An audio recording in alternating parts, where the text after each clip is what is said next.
গোলাঘাটৰ উৰিয়াম ঘাটত থিয় হৈ পেলাই মিয়ালেণ্ড দাবী কৰা এই কথাটোৱে আমাক শংকিতও কৰিছে আৰু অসমবাসীক লজ্জিতও কৰিছে।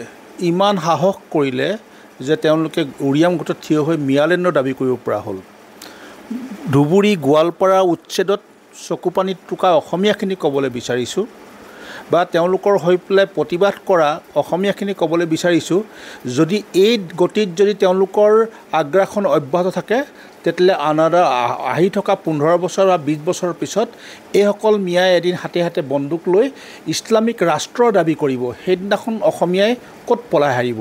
গতিকে আমি এতিয়া সময় থাকোঁতে এই উচ্ছেদ অভিযানক পূৰ্ণ সমৰ্থন কৰাটো উচিত।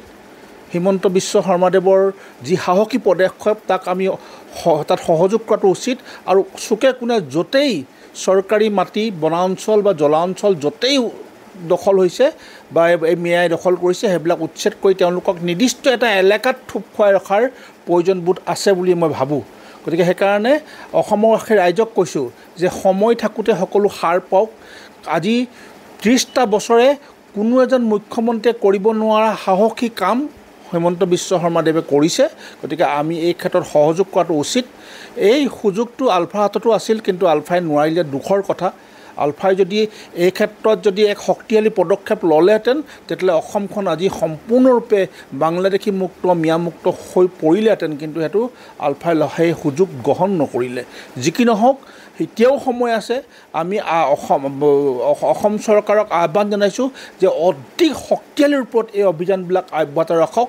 যিসকলে মাটি দখল কৰিছে তেওঁলোকৰ আধাৰ কাৰ্ড ভোটাৰ ID পুনৰ পৰীক্ষণ কৰক।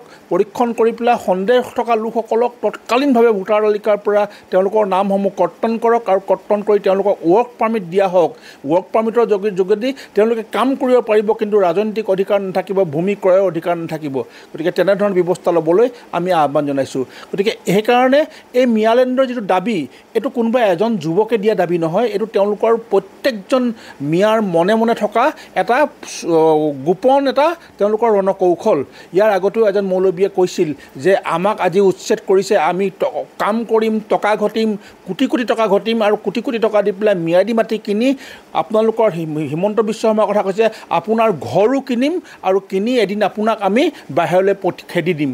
তাৰমানে কি? তেওঁলোকৰ এইটো পৰিকল্পনা যে অসমখনৰ চৌদিশৰ পৰা তেওঁলোকে অসমখনক আগ্ৰাসন কৰি ইতিমধ্যে ভূমি আগ্ৰাসন সম্পূৰ্ণৰূপে কৰিছে। তেওঁলোকৰ অধিক সন্তান জন্ম দি পেলাই জনসংখ্যা বৃদ্ধি কৰিছে। বেপাৰ বাণিজ্য আজি অসমৰ অধিকাংশ বেপাৰ বাণিজ্য তেওঁলোকৰ হাতত, ইকনমি তেওঁলোকৰ হাতত লৈ গুচি গ'ল। এতিয়া আছে সম্পূৰ্ণৰূপে চাৰিওপিনৰ পৰা তেওঁলোকে আমাক আগ্ৰাসন কৰি এদিন তেওঁলোকে হাতে হাতে বন্দুক লৈ অসমক ইছলামিক ৰাষ্ট্ৰৰূপে ৰূপান্তৰ কৰিবৰ কাৰণে তেওঁলোকে এদিন সেই পৰিকল্পনা তেওঁলোকে কৰিছে। গতিকে সময় থাকোঁতে আমি অসমবাসী ৰাইজ ঐক্যবদ্ধ হৈ ইয়াৰ বিৰুদ্ধত প্ৰতিবাদ কৰাটো উচিত।